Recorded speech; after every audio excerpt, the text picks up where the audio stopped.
In Sunday's message this week, I talked about three aspects of faith that both Abraham and believers throughout history have in common, even if the circumstances may be different between the Old Testament and the New Testament, and certainly they are, in the fact that we are looking back upon the cross and they were looking ahead towards it. But the faith of Abraham was not just something to be emulated. We can contrast the faith of Abraham with much of the way that humanity lives now, but it's not just now.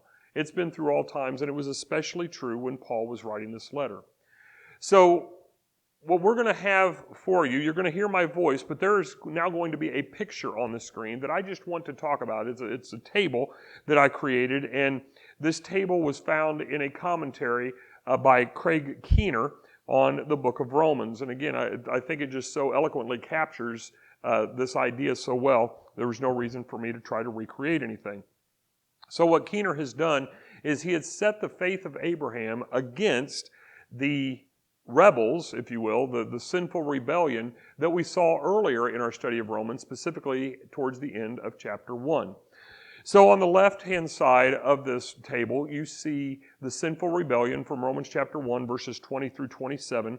And on the right-hand side, you see how Paul brings Abraham into this in chapter 4, verses 17 through 21.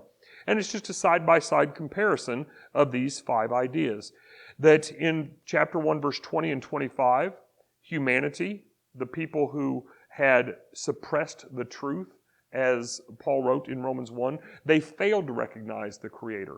In fact, verse 25 says that they worshipped the creature instead of the Creator. On the other hand, Abraham trusted the Creator.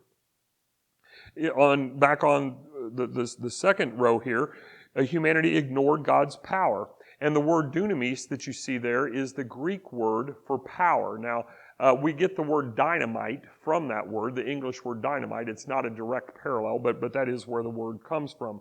On the other side, we see that Abraham trusted in God's power. He trusted that God had the power to bring life and to give him a son that was promised, even though, again, as I mentioned in the video on Sunday, that he was 99 and Sarah was 90.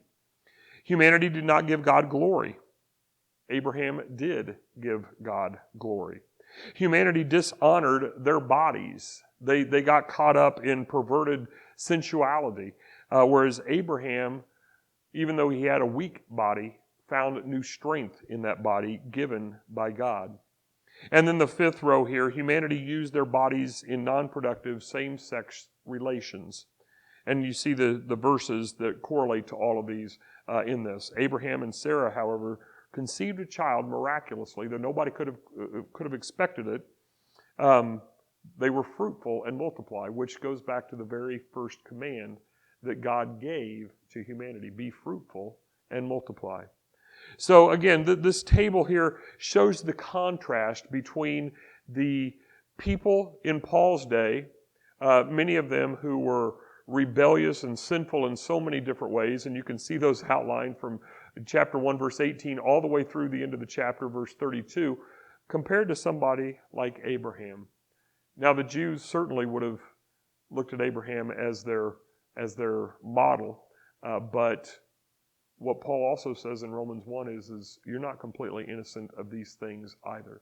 So in tomorrow's video, I'm going to discuss these ideas a little bit more and a couple of the implications of this contrast at that time.